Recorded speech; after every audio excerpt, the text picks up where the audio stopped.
자, 대통령 선거를 이제 9일 앞둔 오늘 본 선거일인 6월 3일에 사용할 투표용지 인쇄가 시작이 됐습니다. 자, 화면을 좀 보시면요. 보시는 것처럼 기호 1번은 이재명 후보, 2번 김문수 후보, 4번 이준석 후보고요. 사퇴한 후보 옆에는 사퇴라고 지금 표기가 되어 있습니다. 김문수, 이준석 후보의 단일화가 성사되지 않으면서 두 후보 이름 옆에는 아직 사퇴라는 표기 없이 인쇄가 되고 있는 상황입니다. 자, 이러니까 이제 어제가 단일화 1차 데드라인이었고 사전 투표의 경우 현장에서 투표 용지가 인쇄가 되기 때문에 후보 사퇴가 반영될 수가 있습니다. 2차 데드라인 사전 투표 전날, 그러니까 28일이죠. 그러니까 28일까지 단일화 가능할 수 있는지, 이 극적 단일화 가능한지 여기에 관심이 모아지고 있는데 먼저 송국권 평론가께서는 어떻게 예상을 하세요? 일단 저는 단일화 가능성이 상당히 높다고 봅니다. 이 시점에서? 왜 그러냐 하면은 지금 김문수 후보 지지자나 이준석 후보 지지자의 공통점은 딱 하나 있습니다. 이재명 후보 집권을 막아야 된다는 것이거든요. 그 하나 교감이 형성이 돼 있는 데다가 특히 이준석 후보에 대해서 김문수 후보의 강성 지지층들은 상당히 부정적이죠. 그런데 그 부정적인 인식이 있음에도 불구하고 이재명 후보의 집권을 막기 위해서는 단일화가 불가피하다는 인식이 있어요. 그런데 다만 여기서 좀 방향을 좀 바꿀 필요는 있습니다. 지금까지 이 단일화 논리가 만약에 이준석 후보가 완주를 해서 둘을 나중에 득표율 합이 이재명 후보보다 많았을 때 그때 그렇게 했는데 단일화를 하지 않아서 졌을 경우에 책임론을 이야기하지 않습니까? 그 책임론을 이야기하니까 이준석 후보 쪽에서는 이거 뭐 패배 알리바이를 만드는 것이냐 이렇게 반발을 하잖아요. 그래서 그건 책임론보다는 이제는 어떤 이준석 후보에 대한 역할론, 대선 이후의 역할론을 좀 강조를 하면 지금 그 이야기가 나왔죠. 김문수 후보가 40대 총리론을 이야기했지 않습니까? 그럼 70대 대통령과 40대 총리라고 하면 상당히 좀 안정감이 보이잖아요. 안정감이 보이니까 이걸 좀 더 구체화시켜서 공동정부론까지 발전을 시키면은 충분히 저는 단일화가 가능하다고 보고 그때 윤석열 후보와 안철수 후보도 단일화를 막판에 극적으로 할 때 그때도 공동정부를 이야기를 했습니다. 그리고 실제로 안철수 후보가 대통령 인수위원장을 맡았고 나중에 국무총리 제안서까지 나왔지만 결국은 무산이 됐지만은 실제로 대선 이후에 어떤 이준석 후보에 대한 역할론을 제기가 되면은 충분히 단일화 될 수 있다고 봅니다. 알겠습니다. 책임론보다는 역할론에 중점을 둬서 막판 단일화를 이루어야 된다 이렇게 이야기를 해주신 것 같습니다. 자, 오늘 근데 김문수 후보는요 이준석 후보와의 만남을 추진 중이라고 밝혔고요. 이준석 후보는 단일화의 재차 선을 긋고 있습니다. 한번 들어보시죠. 뭐 여러 가지 각도에서 지금 만나는 계획이나 이런 것도 추진을 하고 있습니다만은 그런 부분은 계속적으로 원래 우리가 한 뿌리였기 때문에 같은 노력을 계속해 나갈 것입니다. 계속 단일화 프레임 같은 걸로 정치 혼탁하게 하지 말고 이 판에서 빠져주십시오. 너무나도 지금 답답합니다. 국민의힘은 자꾸 이재명 후보가 수세에 몰릴 때마다 단일화 담론으로 이재명을 돕고 있습니다. 최윤삼 우리 부위원장께서 보시기에는 민주당의 입장에서 봤을 때는 단일화가 어떻게 진행될 것 같아 보이세요? 일단 지금 이준석 후보 입장에서는 여러 차례 단일화를 하지 않겠다는 의사를 분명히 밝혔었죠. 방금 보신 영상에서도 밝히고 있지 않겠습니까? 지금 이 순간에서도 단일화에 거부하는 뜻을 밝히고 있기 때문에 사실상 단일화를 한다는 자체에 대한 명분은 없는 상황이라고 할 수가 있죠. 그리고 지금까지 자신이 개혁신당이 국민의힘과 전혀 다른 내란 세력과 내란 동조 세력과 함께하지 않는다.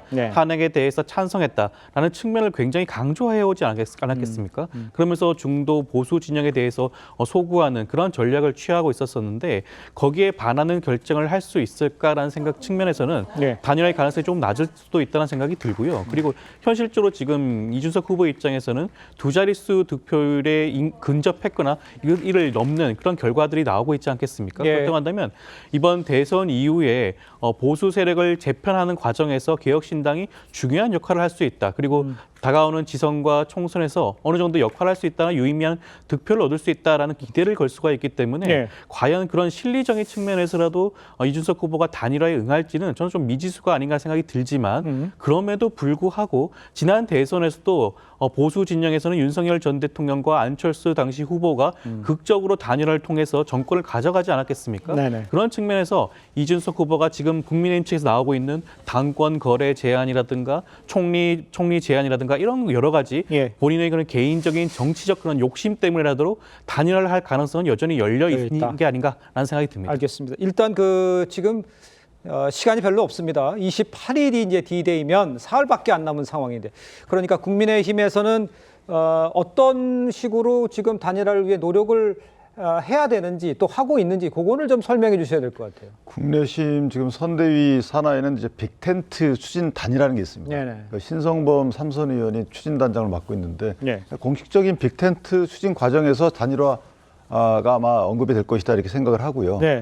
그다음에 이제 이재명 저희 국내심 자체 내에서는 이제 자강론이 일단 기본적인 입장입니다. 뭐냐면 일단 사전 투표 전까지는 골든 크로스를 가자라는 입장이고 그 과정에서 이재명 후보와의 격차가 줄게 되면 단일화가 좀 더 성숙되는 거다라는 생각을 합니다. 또 하나 이재명 후보도 이제 단일화 여부에 참전을 했어요 이미.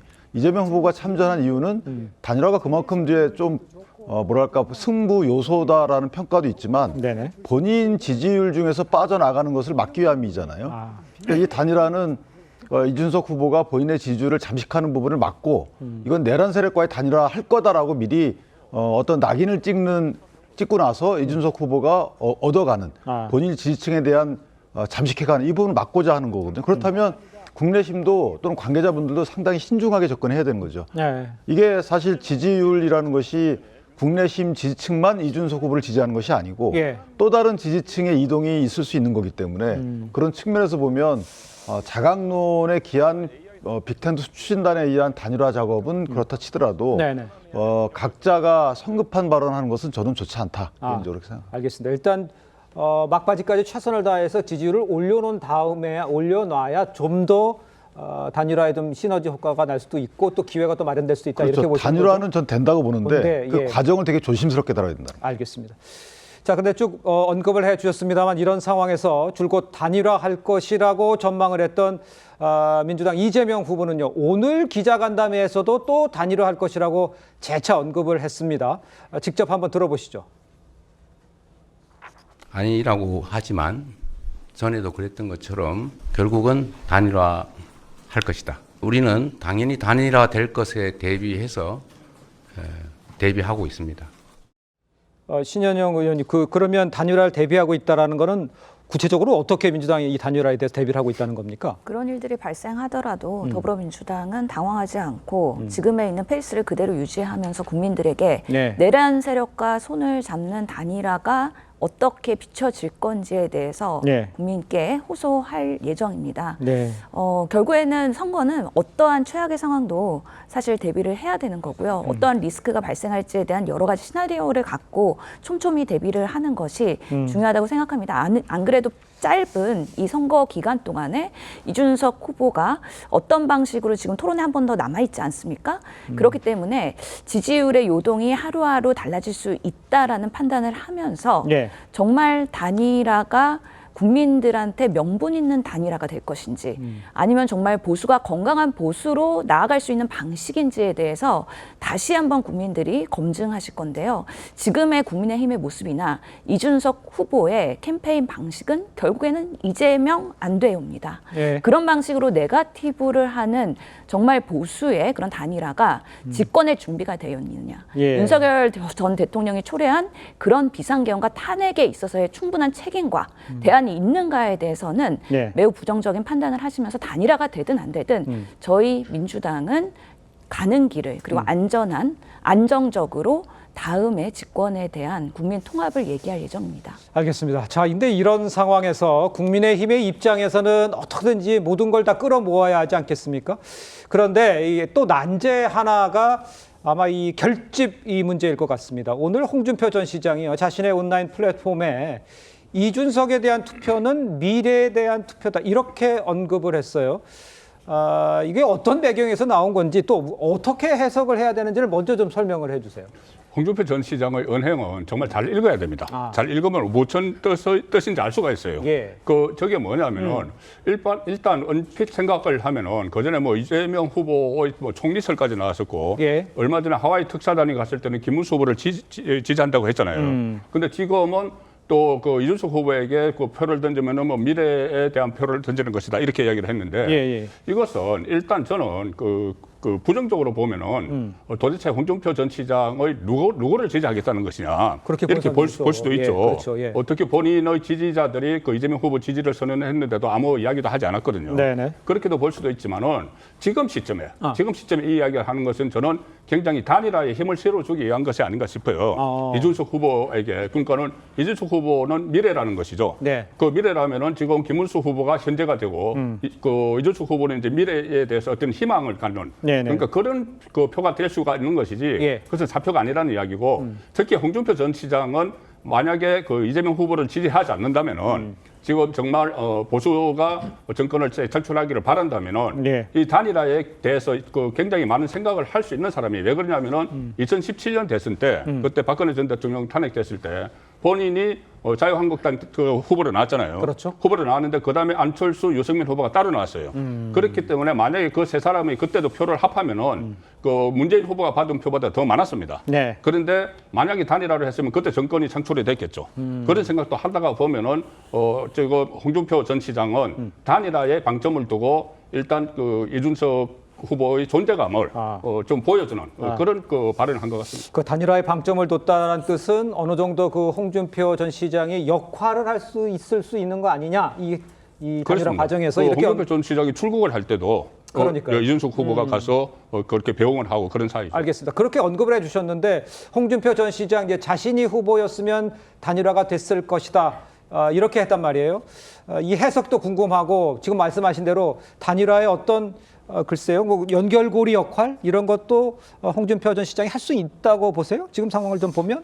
글쎄 저는 홍준표 전 시장이 SNS에 올리는 글에 대해서 너무나 선회하신 게 아닌가 하는 생각이 드는데요. 네. 굉장히 직관적으로 말씀을 많이 하시죠. SNS도 본인이 뜻하는 그 내용을 그대로 글로 올리시는 그러한 분이셨습니다. 그렇다고 한다면 이 올리신 글 그대로를 받아들여야 되는 게 아닌가 하는 생각이 들고요. 네. 지금 현재로서는 이준석 후보가 내세우는 그런 방향성이 미래의 보수 정치에는 더욱더 가치 있는 게 아닌가 하는 생각이 든다라는 측면에서 저는 그러한 글을 올린 게 아닌가 하는 생각이 듭니다. 그런 측면에서 본인이 단일화에서 하나의 역할을 할 수 있을 것이다라는 기대는 너무 섭부르다는 생각이 들고요. 아마 국민의힘 측에서는 그렇게 기대를 할 수 있겠지만 홍준표 전 시장 입장에서는 이번 대선 끝날 때까지 뭐 결코 움직임을 보이지 않는 게 아닌가라는 생각이 들고요. 하와이까지 특사단을 보냈음에도 불구하고 홍준표 전 시장 입에서 나온 단 한마디의 말도 없습니다. 그 정도로 이번 대선과는 굉장히 큰 거리를 두고 있다라는 생각이 들고요. 그런 측면에서 그렇게 해석하는 것은 좀 지나친 게 아닌가라는 생각이 듭니다. 알겠습니다. 긍정적으로 보는 것은 좀 지나친 해석이다라는 말씀을 해주셨습니다. 그런데 일단 국민의힘 내에서는요 강한 비판이 좀 나오고 있는 것 같습니다. 저 화면을 보시면요 박정훈 의원 같은 경우에는 홍 전 시장을 향해서 글쎄 제가 표현을 하기가 좀 그렇습니다. 당대표였다니 정말 한양 하와이에 정착하시길 바란다라는 말을 했고요. 김근식 송파병 당협위원장 후한무치하다 적반하장이다 이렇게 좀 날을 세우는 모습이에요. 글쎄 당내에서는 좀 부글부글하는 모양새도 있는 것 같아 보이는데 어떻게 보면 되겠습니까? 박정훈 의원과 그 김근식 위원장의 이제 당을 걱정하는 생각은 알겠는데 그건 성급한 비판이라고 생각을 해요. 왜냐하면 이제 홍준표 전 시장이 저렇게 언급한 이유는 저희가 어쨌든 단일화든 아니면 자강이든 승리하기 위한 그 공식을 얘기하는 거잖아요. 그렇습니다. 근데 승리하기 위한 공식의 하나를 얘기하는 것일 수도 있어요. 그러니까 단일화 하지 말자는 의미가 아니고 쉽게 말하면 이준석 후보가 동탄 모델을 얘기하는데 어쨌든 만약에 본인이 이재명 후보의 지지율을 끌어온다면 그러면 상대적으로 김문수 후보가 올라가는 거거든요. 이런 취지의 동탄 모델인데 국민의힘이 승리하는 동탄 모델일 수가 있는 거예요. 그런데 20대, 30대에서는 이준석 후보가 상당히 약진하고 있는 상황이고 뭐 경기도도 그렇고 그다음에 저기서 보면 미래와 기성세대의 대결이다라고 하는 의미는 그 기성세대의 이재명 후보도 포함이 되기 때문에 저는 개인적으로 자 이런 그 이준석 후보가 만약 약진할 수 있는 기회를 준다면 그 약진의 원동력은 이재명 후보가 갖고 있는 지지층을 갖고 오는 거죠. 자, 만약에 그런 결과가 나온다면 단일화라는 그 방법상의 의미를 떠나서 국민의힘이 승리하는 이 선거 구도 변화가 있지 않겠는가라는 그런 저는 고민이 묻어 있다고 보고 조금 더 지켜봐야 될 부분이 아닌가. 그러니까 단일화에 너무 매몰될 것이 아니고 승리의 방정식의 새로운 방정식을 제기한 게 아닌가라는 생각이 들어서 조금 더 지켜봐야 되지 않나라는 생각이 듭니다. 결국은 만약에 이게 단일화가 승리의 방정식이다라는 그 상황이 오면 저는 홍준표 전 시장은 역할을 한다고 봅니다. 알겠습니다.